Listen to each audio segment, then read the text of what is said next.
నమస్కారం. City cable CPC న్యూస్కి స్వాగతం. ముందుగా ముఖ్యాంశాలు. దేశాన్ని 200 ఏళ్ల పాటు వెనక్కి నడిపి ప్రస్తుతం మరోమారు తనకు అధికారాన్ని కట్టబెట్టాలని కోరడం దారుణం. దేశ ప్రధాని నరేంద్ర మోదీ తీరుపై సిపిఐ రాష్ట్ర నాయకుడు ఈశ్వరయ్య ఆగ్రహం.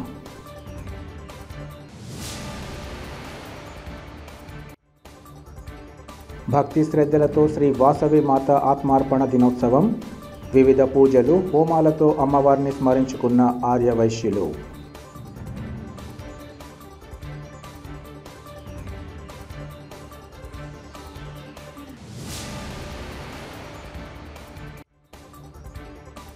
అధికార బలంతో టీడీపీ కార్యకర్త ఆరిఫుల్లా అక్రమ అరెస్టు. బాధిత కుటుంబాన్ని పరామర్శించి అండగా ఉంటామని టీడీపీ కడప నియోజకవర్గ ఇన్ఛార్జ్ మాధవిరెడ్డి భరోసా. కరుణామయి ప్రేమమూర్తి యేసుక్రీస్తుని లోకానికి అందించిన దయగల తల్లి లూర్దు మాత తిరునాళ ఈరోజు వైభవంగా నిర్వహించారు. ఉదయం మరియాపురంలోని పాత గుడి వద్ద బిషప్, కడప అపోస్తలిక పాలనాధికారి గాలిబాలి సమిష్టి బలిపూజ నిర్వహించారు. ఈ సందర్భంగా వారు మాట్లాడుతూ లూర్దు మాత ఆశీస్సులతోనే నవదిన ఉత్సవాలు అత్యంత వైభవంగా నిర్వహించగలిగామని, ఆమెతో పాటు ప్రభువైన యేసుక్రీస్తుకు దైవానికి కృతజ్ఞతలు చెల్లిస్తున్నామని పేర్కొన్నారు. ఈ సందర్భంగా ఆయన లూర్దు మాత దర్శనమిచ్చిన సంఘటనలను వివరించి వాక్య పరిచర్య చేశారు. లూర్దు మాత నవదిన ఉత్సవాల ముగింపు సందర్భంగా పాత చర్చి ఆవరణలో తిరునాళ ఘనంగా నిర్వహించారు. ఈ సందర్భంగా ఎద్దులతో బండలాగుడు పోటీలను నిర్వహించారు. విజేతలైన ఎద్దుల యజమానులకు అతిథులు బహుమతులను అందించారు.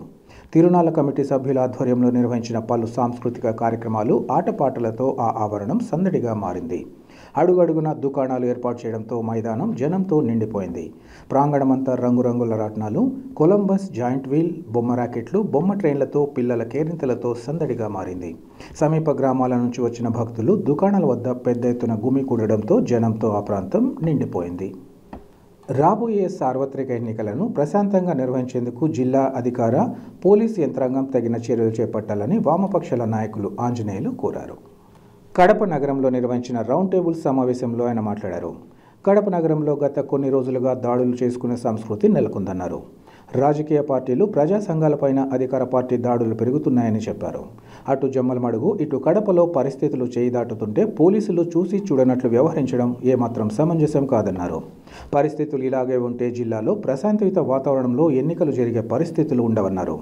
ఈ కారణంగా జిల్లా ఎస్పీ కల్పించుకొని దాడులు, హెచ్చరికలకు పాల్పడే వారిని వెంటనే అదుపులోకి తీసుకుని కేసులు నమోదు చేయాలన్నారు.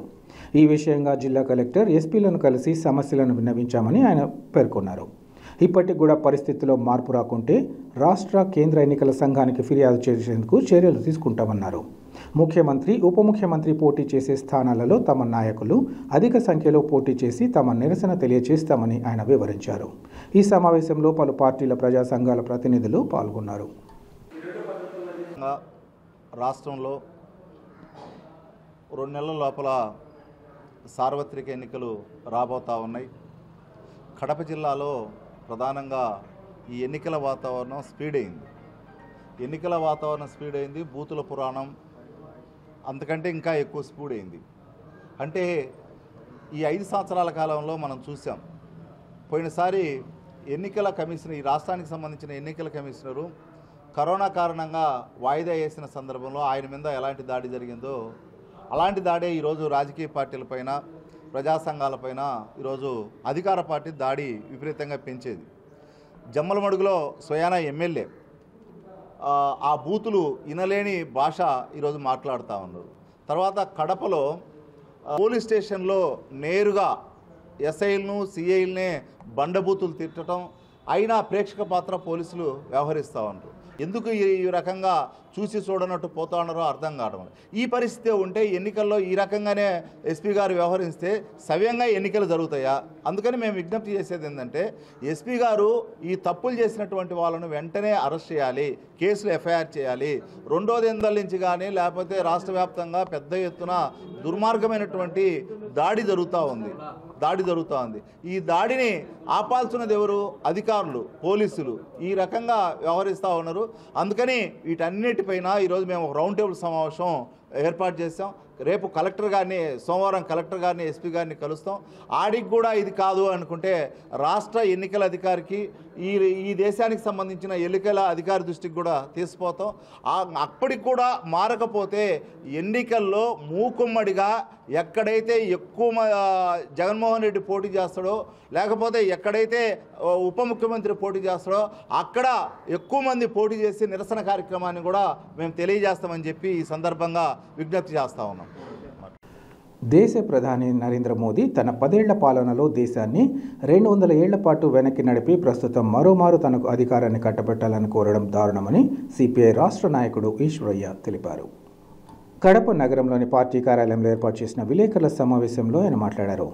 మోదీకి 3వసారి అధికారాన్ని కట్టబడితే దేశాన్ని సర్వనాశం చేసేందుకు సిద్ధంగా ఉన్నారని, ఈ విషయం ఇప్పటికే దేశ ప్రజలకు అర్థమైందని ఆయన తెలిపారు. మరోవైపు రాష్ట్రానికి చెందిన ముఖ్యమంత్రి వైఎస్ జగన్తో పాటు టీడీపీ, జనసేన పార్టీల అధినేతలు చంద్రబాబు, పవన్ కళ్యాణ్లు ప్రజా ప్రయోజనాలను విస్మరించి మోదీకి అంటకాగుతున్నారన్నారు. చంద్రబాబు 2014లో బీజేపీతో పొత్తు పెట్టుకొని అధికారంలోకి వచ్చి 2018లో మోదీ రాష్ట్రానికి తీవ్ర అన్యాయం చేశారంటూ పేర్కొంటూ ధర్మ పోరాట దీక్ష చేపట్టి ప్రస్తుతం ఆయన ముందు సాగిలపడడం వెనుక ఏ శక్తులు ఉన్నాయని ప్రశ్నించారు. రాష్ట్రంలో పరిశ్రమలు, అభివృద్ధి, ఉద్యోగాలు, ఉపాధి అవకాశాలు లేని తరుణంలో ఏమాత్రం తోడ్పాటు అందించని కేంద్రంతో కలవడం ఏమాత్రం సహించరాని విషయమన్నారు.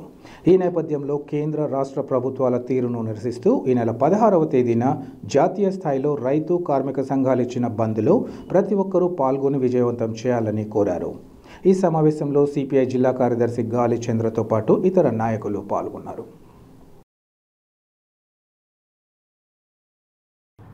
నరేంద్ర మోడీ గారికి మేము విజ్ఞప్తి చేస్తూ ఉన్నాం. 10 సంవత్సరాలు అధికారం ఇస్తేనే 200 సంవత్సరాలు గుర్తుండిపోయేటువంటి పద్ధతుల్లో దేశాన్ని ఎన్నిక్కి నడిపించినటువంటి పరిస్థితి కళ్ళ ముందు కనిపిస్తూ ఉంది. 3వసారి మళ్ళీ అధికారం ఇస్తే ఈ దేశాన్ని మరింత సర్వనాశనం చేసేటువంటి కార్యక్రమానికి శ్రీకారం చుడతాడని చెప్పి ఇప్పటికే అది దేశవ్యాప్తంగా ప్రజలందరికీ కూడా అర్థం అవుతూ ఉందని చెప్పి ఈ సందర్భంగా తెలియజేస్తూ ఉన్నాం. రాష్ట్రంలో జగన్మోహన్ రెడ్డి గారు, ఇంకొక వైపున చంద్రబాబు నాయుడు గారు, మరొక వైపున పవన్ కళ్యాణ్ గారు దేశాన్ని నష్టపరిచినటువంటి నరేంద్ర మోడీతో పూర్తి స్థాయిలో అంటగాగుతూ ఉన్నారు. అంటే ఇప్పుడు మేము ఒక్క మాట అడుగుతూ ఉన్నాం చంద్రబాబు నాయుడు గారిని, తెలుగుదేశం పార్టీని.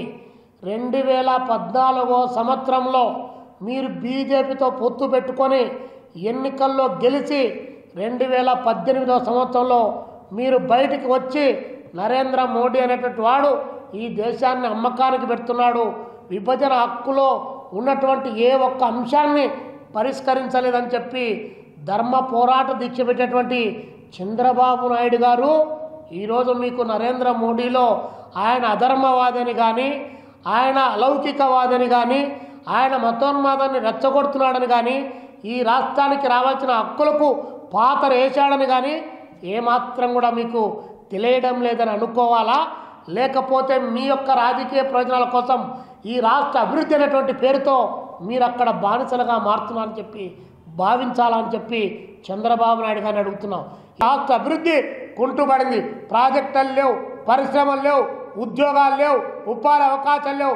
చివరికి వ్యవసాయ రంగాన్ని కూడా వ్యాపారీకరణ చేసేటువంటి క్రమంలో ఈ ప్రభుత్వం ప్రయత్నం చేస్తున్నటువంటి నేపథ్యంలో మేము ప్రజలందరికీ విజ్ఞప్తి చేస్తున్నాం.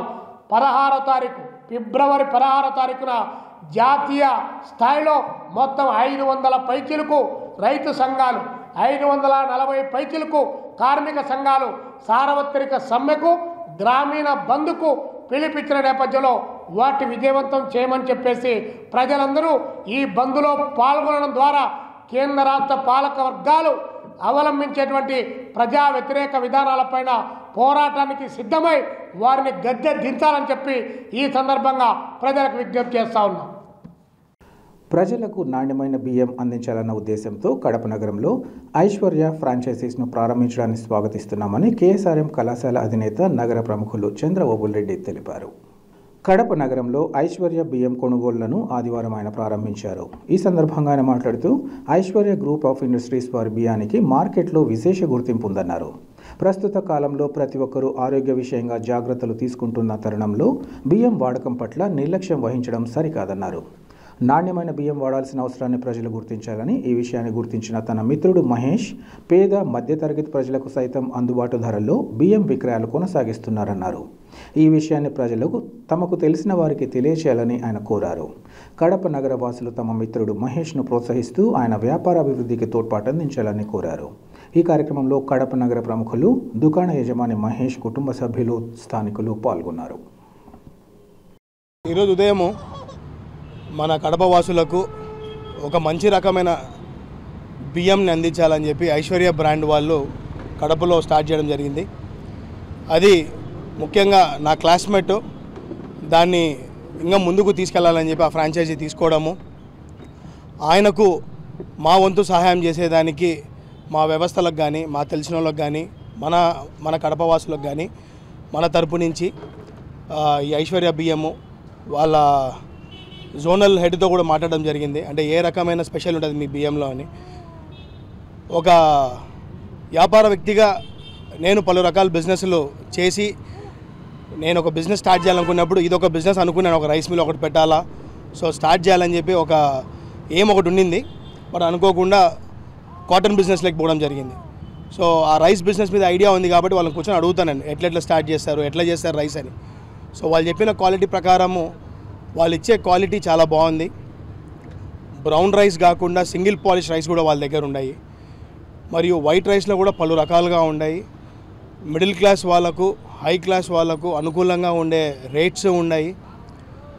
సో ఆ బియ్యాన్ని మనమందరము తిని మన డయాబెటిక్స్ని కానీ, మన ఆరోగ్యాన్ని కానీ, ఆరోగ్యము అన్ని రకాలుగా చూస్తున్నాం కానీ రైస్ దగ్గర కొంచెం నిర్లక్ష్యంగా ఉంటున్నాము.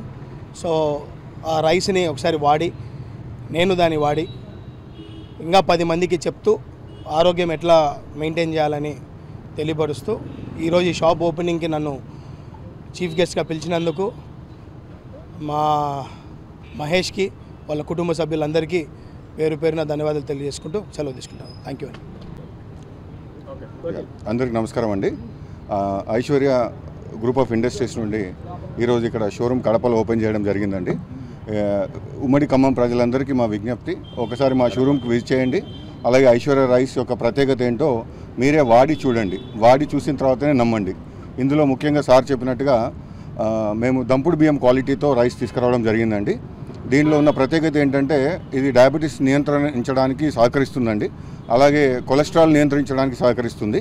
డయాబెటీస్ పేషెంట్స్ అందరూ ఈ రైస్ వాడడం వల్ల చాలా ఉపయోగకరంగా ఉంటుందండి. వారే కాకుండా ప్రతి ఒక్కరూ ఇది వాడడం వల్ల ఫ్యూచర్లో వచ్చే అవకాశాలు కూడా డయాబెటీస్ తగ్గించుకోవడానికి అవకాశాలు ఎక్కువగా ఉంటాయండి.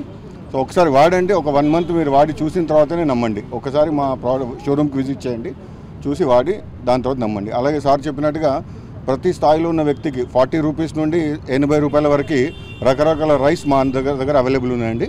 తొందరలో ఇడ్లీ రవ్వ, రైస్ రవ్వ, రైస్ పిండి, రైస్ నూక అంటాం కదండి, అవన్నీ కూడా నెక్స్ట్ మంత్ నుండి వస్తున్నాయండి. అలాగే బాస్మతి రైస్ కూడా త్వరలోనే తీసుకొస్తున్నాము. ఆ రైస్ కూడా అవైలబుల్ ఉంటుందండి. So thank you very much. బలిజల పట్ల వివక్ష ప్రదర్శిస్తున్న వైసీపీ అధినేత వైఎస్ జగన్మోహన్ రెడ్డి వైఖరిని తీవ్రంగా ఖండిస్తున్నామని బలిజ సంక్షేమ సంఘ నేతలు తెలిపారు. కడప నగరంలోని హరి టవర్స్లో టీడీపీ నేత హరిప్రసాద్తో కలిసి వారు మీడియాతో మాట్లాడారు. వైసీపీలో బలిజల అణచివేతను తిప్పికొడతామన్నారు. రాయలసీమ, నెల్లూరు, ప్రకాశం జిల్లాలలో ఒక్క సీటు కూడా బలిజలకు ఇవ్వకుండా మొండి చేయి చూపారన్నారు. చిత్తూరు, దర్శి బలిజ ఎమ్మెల్యే సీట్లను మార్చి జగన్ తన సామాజిక వర్గానికి ఇచ్చుకున్నారన్నారు. 10 జిల్లాల్లో ఒక్కరికి కూడా బలిజలకు ప్రాధాన్యత ఇవ్వని వైఎస్ జగన్మోహన్ రెడ్డి బలిజలను అవమానపరిచేలా వ్యవహరించడం తగదన్నారు. దివంగత నేత వైఎస్ఆర్ రాజంపేట ఎంపీ సీటును సాయి ప్రతాప్కు పలుమార్లు కేటాయించగా ప్రస్తుతం ఆ సీటును తమ సామాజిక వర్గానికి ఇచ్చుకున్నారన్నారు. సీనియర్ నాయకులు రామచంద్రయ్యకు పొమ్మన లేక పొగబెట్టారని అన్నారు. బలిజ సామాజిక వర్గం టీడీపీ, జనసేనకు మద్దతుగా నిలవాలని ఈ సందర్భంగా కోరారు. ఈ కార్యక్రమంలో బలిజ సంఘం నాయకులు నాగరాజు, బలిజ సంఘం నాయకులు కుప్పాల వెంకట సుబ్బయ్య, ఆంధ్ర పెన్షనర్స్ పార్టీ రాష్ట్ర ఉపాధ్యక్షుడు మునయ్య, రామచంద్రయ్య, వేమన శ్రీనివాస్ తదితరులు పాల్గొన్నారు. 72 నియోజకవర్గాల్లో గతంలో 2 ఎమ్మెల్యే సీట్లు ఇచ్చేవాడు. ఇప్పుడు అవి కూడా వాళ్ళ సామాజిక వర్గానికి ఇచ్చి వాళ్ళు ఎర్రచందనం స్మగ్లర్ ఒకరైతే మైనింగ్ స్మగ్లర్ ఒకడు. అంటే బలిజలను 72 నియోజకవర్గాల్లో ఉంటే వాళ్ళను కూడా ఒకరికి కూడా అవకాశం ఇవ్వకుండా అనగదొక్కాలనే ప్రయత్నంలో ఆయన నిజ స్వరూపాన్ని ఈ దినం బయటపెట్టాడు. చిత్తూరు ఎమ్మెల్యేగా ఉన్న వ్యక్తి శ్రీనివాసులను నీకు ఎమ్మెల్యే టికెట్ ఇవ్వలేము, సర్వేలో బాగలేదు, అయినా నీకు ఎంపీ టికెట్ ఇస్తానని చెప్పి బేరం పెట్టి కూర్చున్నాడు. అయితే ఎంపీ టికెట్ కూడా ఆ బేరంలో ఈయన ముందుకు రాలేకనో లేకపోతే వాళ్ళ సామాజిక వర్గానికి ఇవ్వాలనే ఉద్దేశంతోనో అది కూడా ఎగరగొట్టి ఆయనకు అన్యాయం చేశాడు. అదేవిధంగా దర్శి ఒంగోలులో పార్లమెంట్లో దర్శి నియోజకవర్గంలో కూడా వేణుగోపాల్ అనే వ్యక్తికి ఇవ్వకుండా వాళ్ళ సామాజిక వర్గానికి ఇచ్చుకున్నాడు. అంటే జగన్మోహన్ రెడ్డి బలిజలను అనగదొక్కాలనే ప్రయత్నంలో భాగంగానే ఇవన్నీ కూడా బలిజలకు అన్యాయం చేస్తున్నాడు. కాబట్టి మేము ఒకటే చెప్తున్నాం, నువ్వు ఎన్ని చేసినా 5% ఈడబ్ల్యూఎస్ అంటే ఎకనామికల్ వీకర్ సెక్షన్ ఇవ్వకపోయినా మా వాళ్ళు పట్టించుకోలేదు. అదేవిధంగా ఆ దినం గౌరవనీయులు నారా చంద్రబాబు నాయుడు గారు దాదాపు బలిజ సంఘానికి 5,000 కోట్లు ఇవ్వడం జరిగింది. ప్రతి సంవత్సరం కూడా ఒక కార్పొరేషన్ పెట్టి కార్పొరేషన్ 1000 కోట్లు ఇచ్చేవాడు. నేను 500 కోట్లు ఇస్తానని చెప్పావు, లాస్ట్కు 5 రూపాయలు కూడా ఇవ్వలే. అదేవిధంగా బలిజ భవన్ మేము ఆనాడు ప్రతి నియోజకవర్గంలో కానీ హెడ్ క్వార్టర్స్లో కానీ బలిజ భవన్ ఇస్తే నువ్వు ఉన్న బలిజ భవన్ కూడా ఆక్రమించుకుంటున్నావు. నువ్వు బలిజలు వ్యతిరేకని మాకు తెలుసు, బలిజలు కూడా నీకు వ్యతిరేకని నీకు కూడా తెలుసు. ఎందుకంటే నువ్వు చాలా రామచంద్రయ్య లాంటి సీరియల్ను కూడా అడిగావు, ఏమయ్యా బలిజలు మనకు ఓట్లు వేయడం లేదంటే ఆయన చెప్పాడు, ఏమి చేశారని బలిజలు మీకు ఓటేశారు సార్, ఏం చేశారు మీరు బలిజలకు, నాలాంటి వానికి ఒకరికి ఇస్తే కాదు, మీరు బలిజలకు ఏదైనా నిర్దిష్టమైన ఒక కార్యక్రమం చేశారా, వాళ్ళు డెవలప్ చేసే కార్యక్రమం చేశారా అని అడిగితే సరే మళ్ళీ మాట్లాడతామని చెప్పి తోసిపుచ్చినాడు. అంటే బలిజలకు మొదటి నుంచి కూడా మీ నాయనకు శత్రువులే, నీకు పూర్తిగా శత్రువులే. ఆ దినం పార్లమెంటుకు మీ తండ్రిగా నిలబడినప్పుడు బలిజల తడాగా చూపించాం. 5,000 ఓట్లతో ఆ దినం దౌర్జన్యం చేసో దొంగ ఓట్లు వేసుకోను 5,000 ఓట్లతో మీ తండ్రి గారు గెలిచారు. ఈ దినం కడప నియోజకవర్గం కాదు 72 నియోజకవర్గాల్లో బలిజ సోదరులందరూ కూడా ఒకటే తెలుసుకోవాలి, ఆ పార్టీలో ఎవరైనా ఉంటే ఇమ్మీడియట్గా రాజీనామా చేసి బయటకు వచ్చి బలిజలు శక్తి ఏంటో నిరూపించుకోవాలి. ఎందుకంటే బలిజలను ఇంత అవమానపరిచిన ఏకైక సీఎం జగన్మోహన్ రెడ్డి గారే ఈ దినం బలిజలకు ఈ 10 నియోజకవర్గాల్లో బలిజ సోదరులకు అన్యాయం చేసిన వ్యక్తి జగన్మోహన్ రెడ్డి. మనకు ఆర్థికంగా సామాజికంగా అన్ని విధాలు కూడా అన్యాయం చేసిన వ్యక్తి జగన్మోహన్ రెడ్డి. కాబట్టి ఇవన్నీ కూడా బలిజ సోదరులు వెంటనే వైసీపీలో ఉన్న ఏ నాయకుడైనా ఏ పొజిషన్లో ఉన్నా వెంటనే రాజీనామా చేసి మీరు బయటకు వచ్చి జగన్మోహన్ రెడ్డి నిజ స్వరూపాన్ని బలిజలందరికీ కూడా తెలియజేయాల్సిన అవసరం ఉంది. దానికి మేము కూడా తోడుంటాం.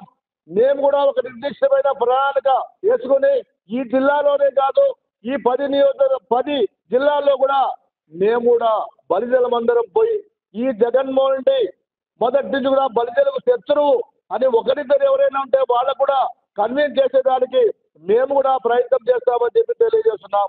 కాబట్టి బలిజలకు న్యాయం జరగాలి అంటే తెలుగుదేశం పార్టీ జనసేన తప్ప ఈ రాష్ట్రంలో మనకు ఏ పార్టీ కూడా న్యాయం చేయదు. కాబట్టి ప్రతి ఒక్కరు కూడా చంద్రబాబు నాయుడిని పవన్ కళ్యాణ్ మాత్రమే నమ్మండి. ఈ దినం ఆ 2 పార్టీలు వస్తే ఈ రాష్ట్ర భవిష్యత్తే మారుతుంది. ఈ రాష్ట్రంలో కాపులకు జరిగిన బలిజలకు జరిగిన అన్యాయం కూడా తప్పకుండా వాళ్ళు న్యాయం చేస్తారు. కాబట్టి ఇది ప్రతి ఒక్కరు కూడా ప్రతి బలిజ సోదరు కూడా గుర్తించుకోవాలని చెప్పి తెలియజేస్తున్నాం. వేంపల్లెలోని 119 సంవత్సరాల చరిత్ర గల శ్రీ వాసవి కన్యకా పరమేశ్వరి దేవస్థానంలో వైశ్య కులదేవతగా విరాజిల్లుతున్న వాసవి మాత ఆత్మార్పణ దినోత్సవాన్ని ఘనంగా నిర్వహించారు. ఆర్యవైశ్య సంఘం అధ్యక్షుడు రాయవరం సురేంద్ర ఆధ్వర్యంలో ఉదయం ఆలయ అర్చకులు ఇంద్రగంటి ప్రసాద్ శర్మ నేతృత్వంలో వాసవి మాతకు 102 కలశాలతో పాలాభిషేకం, గణపతి పూజ, పుణ్యవహచం తదితర విశేష పూజలను నిర్వహించారు. అనంతరం అర్చక శిష్య బృందం నేతృత్వంలో ఆర్యవైశ్య సంఘం అధ్యక్షుడు రాయవరం సురేంద్ర దంపతులచే చండీ హోమాన్ని నిర్వహించారు. అమ్మవారి శాల ఆవరణలో ఏర్పాటు చేసిన అగ్నిగుండంలో అధిక సంఖ్యలో భక్తులు నడిచి అమ్మవారి పట్ల తమకున్న భక్తి భావాన్ని చాటుకున్నారు. అనంతరం వారు మాట్లాడుతూ వాసవి కన్యకా పరమేశ్వరి దేవి జీవిత చరిత్ర అహింసను నమ్మినందుకు, మత విశ్వాసాన్ని నిలిపినందుకు, స్త్రీల ఆత్మగౌరవాన్ని నిలిపినందుకు శాశ్వతంగా చరిత్రలో నిలిచిపోయిందని తెలిపారు. వైశ్యుల కీర్తిని విశ్వవ్యాప్తంగా వ్యాప్తి చేసినందుకు వాసవి మాత ఎప్పటికీ అజరామరం అయిందన్నారు. ప్రాపంచిక సుఖాలను విస్మరించిన ఆమె వైశ్యుల మనసులలో ఒక విజేతగా, శాంతికి చిహ్నంగా ఎప్పటికీ నిలిచిపోతుందని వారు తెలిపారు. అనంతరం తీర్థ ప్రసాదాల వినియోగం, అన్నదాన కార్యక్రమాలను నిర్వహించారు. ఈ కార్యక్రమంలో ఆర్యవైశ్య సంఘం, ఆర్యవైశ్య యువజన సంఘం, శ్రీ వాసవి కళ్యాణ మండపం, అవోపా మహిళా విభాగ్, ఆర్యవైశ్య మహిళా మండలి కార్యవర్గ సభ్యులు తదితరులు పాల్గొన్నారు. పార్టీ కార్యకర్తలకు ఎలాంటి సమస్య ఉత్పన్నమైనా వాటి పరిష్కారానికి తగిన చర్యలు తీసుకుంటూ వారికి అండగా నిలవడం జరుగుతుందని టీడీపీ కడప నియోజకవర్గ ఇన్ఛార్జ్ మాధవిరెడ్డి తెలిపారు. ఇటీవల జరిగిన ఘర్షణలో అరెస్టు కాబడి రిమాండ్లో ఉన్న టీడీపీ కార్యకర్త ఆరిఫుల్లా కుటుంబ సభ్యులను ఆమె పరామర్శించారు. కుటుంబ సభ్యులతో మాట్లాడి సంఘటనకు సంబంధించిన సమగ్ర వివరాలను తెలుసుకున్నారు. కడప నియోజకవర్గ పరిధిలో పార్టీ కార్యకర్తలు ఎవరూ అధైర్యపడాల్సిన అవసరం లేదని అన్నారు. వైసీపీ, టీడీపీలో సామాన్య కార్యకర్తలను భయభ్రాంతులకు గురిచేసి అక్రమ కేసులు పెట్టడం దారుణమన్నారు. అధికార పార్టీ నేతలు తమకున్న అధికారాన్ని అడ్డంపగా పెట్టుకుని దాడులకు తెగబడడం సహించరాని విషయమన్నారు. అక్రమ కేసులు బనాయించి ఆరిఫుల్లాను జైలుకు పంపడం జరిగిందని అన్నారు. పార్టీతో పాటు తమ తరపున కార్యకర్తలను అన్ని విధాలా ఆదుకుంటామని ఈ సందర్భంగా ఆమె వివరించారు. ఈ కార్యక్రమంలో పలువురు టీడీపీ నాయకులు, స్థానిక కార్యకర్తలు పాల్గొన్నారు. 1 महीने में इलेक्शन है, तो उससे पहले हम बेल तो डालेंगे। अब इसलिए मैं क्या बोल रहा हूँ, बच्चों को सही संभालो बस। वो लोग ठीक है, दोनों कोई प्रॉब्लम नहीं। उन लोगों को लेके जाके मिलो, जिस दिन रहता उस दिन परमिशन लेके जाके हाँ, वो लोग दोनों से ठीक ठाक है। आप बच्चों को सही देखभाल साल अंते। వార్తలు ముగించే ముందు ముఖ్యాంశాలు మరోసారి. దేశాన్ని 200 ఏళ్ల పాటు వెనక్కి నడిపి ప్రస్తుతం మరోమారు తనకు అధికారాన్ని కట్టబెట్టాలని కోరడం దారుణం. దేశ ప్రధాని నరేంద్ర మోదీ తీరుపై సిపిఐ రాష్ట్ర నాయకుడు ఈశ్వరయ్య ఆగ్రహం.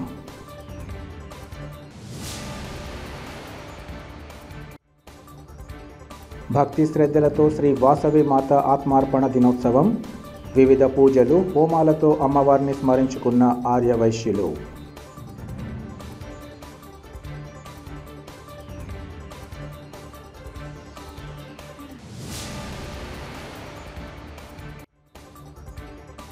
అధికార బలంతో టీడీపీ కార్యకర్త ఆరిఫుల్లా అక్రమ అరెస్టు.